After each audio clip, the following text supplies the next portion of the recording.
జగనన్న కాలనీల్లో మౌలిక వసతులు కల్పించండి. జగనన్న కాలనీలో నివసించడమే ప్రజలు చేసుకున్న పాపమా? అధికారులను వేడుకున్న గొలుగొండ జెడ్పీటీసీ గిరిబాబు. జిల్లా పరిషత్ స్టాండింగ్ కమిటీ సమావేశంలో గొలుగొండ జెడ్పీటీసీ గిరిబాబు చేసిన వ్యాఖ్యలు స్థానిక సమస్యలపై తీవ్ర చర్చకు దారితీశాయి. జగనన్న కాలనీల్లో మంచినీటి వసతి కల్పించాలని, రోడ్లు మరియు డ్రైనేజీలు లేక కాలనీవాసులు పడుతున్న ఇబ్బందులపై ఆయన అధికారుల తీరును ప్రశ్నించారు. ఎన్నో సమావేశాల్లో మౌలిక సదుపాయాలు కల్పించాలని మొత్తుకున్నా అధికారుల్లో చలనం లేకపోవడం బాధాకరమని ఆయన ఆవేదన వ్యక్తం చేశారు. జగనన్న పేరుతో ఉన్న కాలనీల్లో నివసించడమే ఆ ప్రజలు చేసిన పాపమా అని ఆయన ప్రశ్నించారు.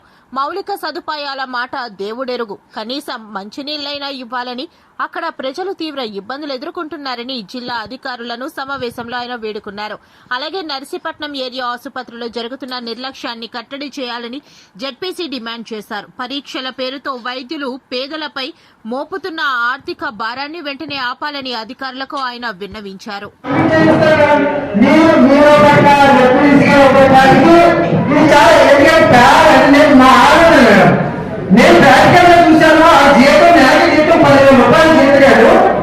కొడుకు యాక్సిడెంట్ అయితే 16,000 రూపాయలు టెస్టింగే కాబట్టి తర్వాత రిఫర్ అంటే మరి ఏమవుతాడు మేడం? మరి 2 రాత్రులు నిద్రలేకుండా ఆడుకోడు అంటే మీరు చేసే ఓవర్ యాక్షన్ టెస్ట్ ఆ టెస్ట్ ఈ టెస్ట్ ఆ స్కానింగ్ ఈ స్కానింగ్ అంటే మరి ఆందోళన చెప్తాడు పేదోడు. తీరా అంతా అయిన తర్వాత మళ్ళీ ఏం వచ్చిందంటే అమ్మో ఇక్కడ ఇన్ని టెస్ట్ చేసిన తర్వాత వైద్యం లేదన్నారు అంటే నా కొడుకు బతుకుతాడా బతకడా? ఎంత దౌర్భాగ్యమైన పరిస్థితులు. ఏరియా హాస్పిటల్ అంటే గతంలో మేడం గారు ఎప్పుడు చెప్పినా లిఫ్ట్ గురించి చెప్పారు. ఏ రోజు ఒక కరప్షన్ అయింది అనేది మాత్రం చెప్పలేక నేను అనేది ఏంటంటే ముందు వీడియోలు చూసిన తర్వాత అందరిలాగే ఏదో వీడియోలు ఇచ్చి అంటే రీల్స్ ఇచ్చిన వాళ్ళు ఎవరు చేసుంటారో అనుకున్నాం. నేను ప్రాక్టికల్గా చూసింది చెప్తున్నాను కదా. కాబట్టి రిపోర్ట్స్ నేను ఇప్పుడు ప్రింట్స్ తీయించి తెచ్చాను, రాసినవి ప్రింట్స్ తీయించి తెచ్చాను. ఈ వీడియో కూడా మీకు ఫార్వర్డ్ చేస్తాను, ఒకసారి చూడండి. ఎందుకంటే గవర్నమెంట్ హాస్పిటల్కి వెళ్ళేదే తేడా వెళ్తారు.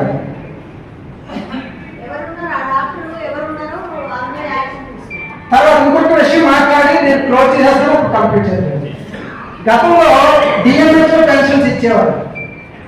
ఏదైనా ఒక ఆరోగ్యశ్రీ సర్జరీ అయితే ఆయన సర్జరీని బట్టి రెస్ట్ పీరియడ్కి 5,000 నుంచి 10,000 రూపాయలు గవర్నమెంట్ ఇచ్చేది.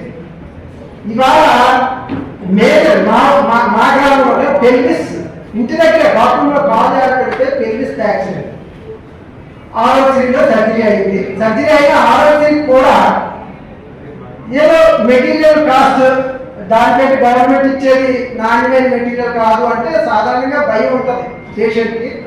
ఎక్స్ట్రా అమౌంట్ అంటే ఎక్స్ట్రా అమౌంట్ పే చేస్తారు. సర్జరీ కాస్ట్ ఎంత అవుతుంది, మెటీరియల్ కాస్ట్ ఎంత అవుతుంది అంటే పే చేస్తారు. మొత్తం లేదా అనఫిషియల్ వాళ్ళు ఇంటికి వస్తున్నారు. ఇంటికి వచ్చిన తర్వాత కనీసం వాడు అంటే కూలిపడ్డాడు, ఫ్రాక్చర్ అయితే పనిలోకి వెళ్ళాడు, వాడు ఏ రోజు 500 తెచ్చుకొని ఆ రోజు 500 బతికేవాడు. కనీసం సపోర్ట్ లేదు గవర్నమెంట్ నుంచి. తర్వాత డిఎంఏ ఇతర సర్టిఫికేట్ కోసం 10 సార్లు తిప్పించడం. ఎక్కడో 10 కిలోమీటర్లు 5 కిలోమీటర్ల ఏరియా హాస్పిటల్ వదిలేసి 100 కిలోమీటర్ల దూరంలో ఏరియా హాస్పిటల్ ఇస్తారు సార్. వాడు ఏమంటారు మేడం, ఏ కురికే రకమైన తాకపడి పడినట్టుగా తిప్పించి తేడా ఇస్తున్నారా అంటే నడవడమే కష్టంగా ఉంటే ఆ సదరం సర్టిఫికేట్ ఇవ్వడానికి కూడా బాగా నాకు పెన్షన్ ఇస్తారా ఎవరో తర్వాత సర్టిఫికేట్ కూడా డాక్టర్లు కూడా ఇబ్బందులు పెడుతున్నారు. ఇలాంటి పరిస్థితి అంటే ప్రభుత్వం దృష్టికి తీసుకెళ్తారు. ఏమైనా మీకు టార్గెట్ ఇచ్చి మీకు సదరం క్యాంపులు పెడతాం కానీ ఇంత శాతం మాత్రమే ఇవ్వండి సర్టిఫికెట్లు. మీరు ఎక్కువ సర్టిఫికెట్లు ఇస్తే మీరు పెన్షన్ ఇవ్వలేదు, గవర్నమెంట్ ఏమైనా డైరెక్షన్ ఉందా? చాలా ఇబ్బందికరమైన పరిస్థితులు మేడం. రూరల్ లెవెల్లో అయితే మేడం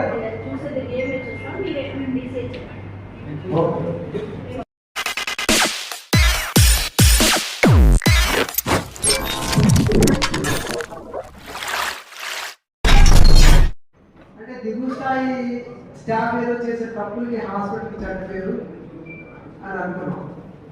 ఈ మధ్యన ఒక ట్రైబల్ విలేజ్ కుర్రాడు హాస్పిటల్కి వాళ్ళ సిస్టర్ని అవకాశం తీసుకెళ్ళాడు.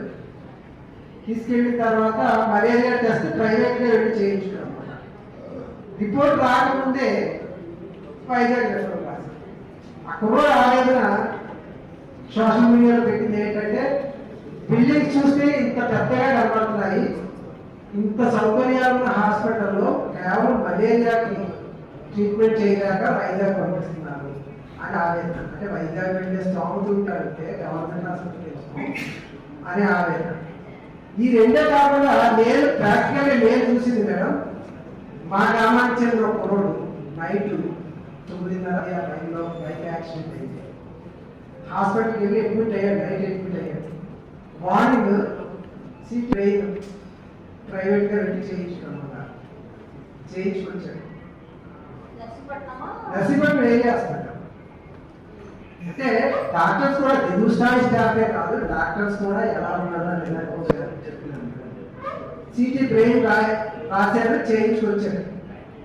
సరే అడ్మిట్ అవ్వన్నారు, అడ్మిట్ అయ్యాడు. మర్నాడు MRI cervical spine, next HRCT test, ఈ టెస్ట్ రాశారు. సుమారుగా ఈ స్కాన్స్ అన్నింటికి 16,000 రూపాయలు అయ్యాయి.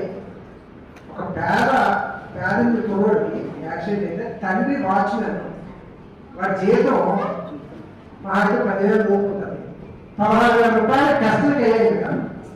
తీరా వస్తే రిపోర్ట్స్ అన్నీ వచ్చిన తర్వాత రిఫర్ టు కేజీహెచ్. కేజీహెచ్లో ఉంటాయి, కేజీహెచ్లో అంటే కేజీహెచ్ ఒకటి వచ్చేస్తారు. ఈ టెస్ట్లో ఏవైతే నేను చెప్పాను, MRI cervical spine, HRCT, CT brain, కేజీహెచ్లో ఉంటాయి కదా సార్. మరి డైరెక్ట్ పేషెంట్ వచ్చిన తర్వాత సీఆర్పీ చూసి డైరెక్ట్ కేజీహెచ్లో పొమ్మంటే ఆ 16,000 రూపాయలు ఖర్చు ఉంటుంది కదా. 16,000 రూపాయలు ఖర్చు పెట్టించి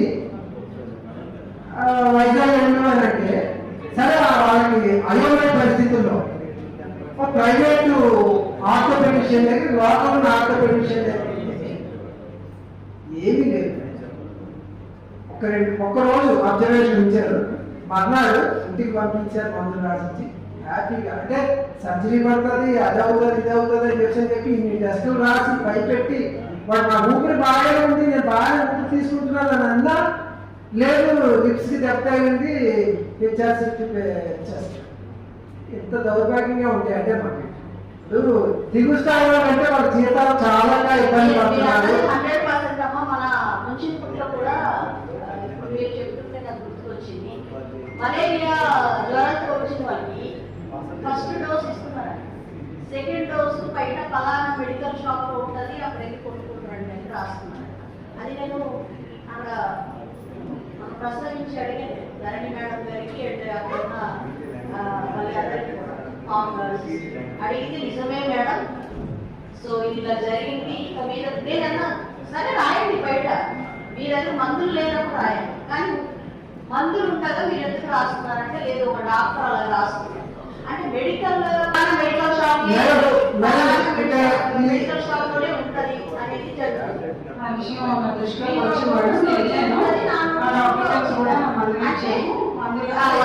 స్టెప్ 1, స్టెప్ 2, స్టెప్ 3 అని ఉంటుంది. మలేరియా డోస్ కావాలని ఒకటి ఇచ్చేస్తున్నారు, ఇంకొక రోజేమో అది ఇవ్వకుండా బయటకు వెళ్ళిపోతున్నారు.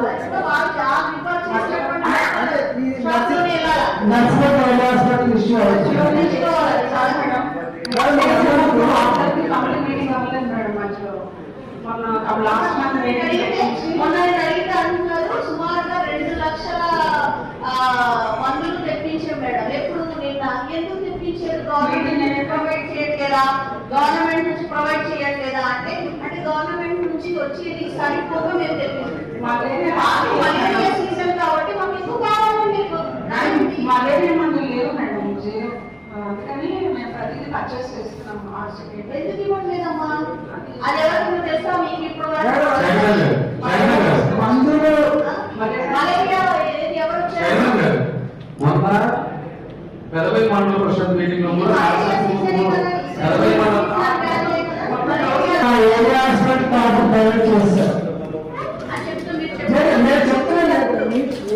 అంటే ఇక్కడ వీడియో చూస్తే అంటే మందులు కూడా మందులు బిల్డింగ్ చూస్తే పెద్ద బిల్డింగ్ కనబడుతుంది, కనీస మందులు కూడా బయటికి రాసి బయట మందుల షాప్ నుంచి తెచ్చుకోమంటారు.